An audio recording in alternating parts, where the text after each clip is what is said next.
Supreme কোর্টের সওয়াল জবাবের আরো কিছু দিকের দিকে আসুন এবার নজর রাখা যাক। আরজি করে তরুণী চিকিৎসকের ধর্ষণ খুনের ঘটনায় ফরেনসিক রিপোর্ট নিয়ে প্রশ্ন সিবিআই এর। রাজ্যের বাইরে ফের পরীক্ষা করার দাবি কেন্দ্রীয় তদন্তকারী সংস্থার। প্রশ্ন এখানে উঠবেই যে রাজ্যের বাইরে ফরেনসিক টেস্টের দাবি কেন করছে সিবিআই। উত্তরের চেষ্টা করব আমরা খোঁজার। অন্যদিকে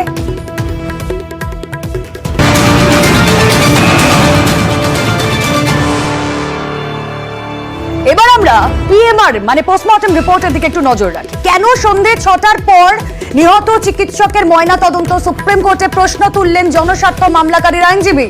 জিডি এন্ট্রি বিকৃত করারও অভিযোগ উঠেছে। প্রশ্ন এখানে এটাই, কেন ময়না তদন্তের সময় নিয়ে প্রশ্ন উঠছে।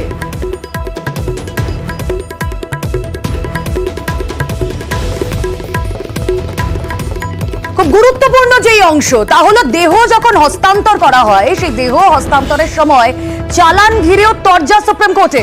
পরিবারকে দেহ হস্তান্তরের সময় কোনো চালান দেওয়া হয়নি বলেই অভিযোগ তুষার মেহতা। চালান মিসিং হলে বুঝতে হবে সমস্যা আছে মন্তব্য করেছেন বিচারপতি। তাহলে চালান ছাড়াই দেহ হস্তান্তর? প্রশ্ন তুলেছেন প্রধান বিচারপতি। চালানটি প্রয়োজনীয় কারণ দেহের সঙ্গে আর কি কি ম্যাটেরিয়াল পাঠানো হয়েছিল সেটা সেখানে উল্লেখ থাকবে।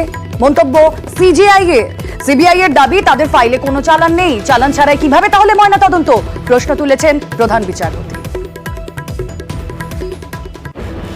চালান সম্পর্কে প্রথমে বলি, জাস্টিস পাদ্রিওয়াল এই সম্পর্কে পরের দিনের একটা রিপোর্ট চেয়ে পাঠিয়েছেন, মানে বেঞ্চই চেয়ে পাঠিয়েছে। পাদ্রিওয়াল সাহেবের যে বক্তব্য ছিল যে চালান যদি প্রপারলি না থাকে তাহলে একটা ডিসক্রিপেন্সির জায়গা থেকে যাচ্ছে। 6টার পরে পোস্টমর্টম হয়েছে, সেই সময়কার সিনারিওতে একটা আন্দোলন তৈরি হচ্ছিল, মানুষের মনে একটা ক্ষোভ ছিল এবং at that point of time কোন রকম ডিলে হয়তো মনে হয়েছিল রাজ্য সরকারের কাছে বা পুলিশের কাছে যে ডিলে করে ব্যাপারটাকে স্ট্রেনদেন করার কোনো মানে হয় না।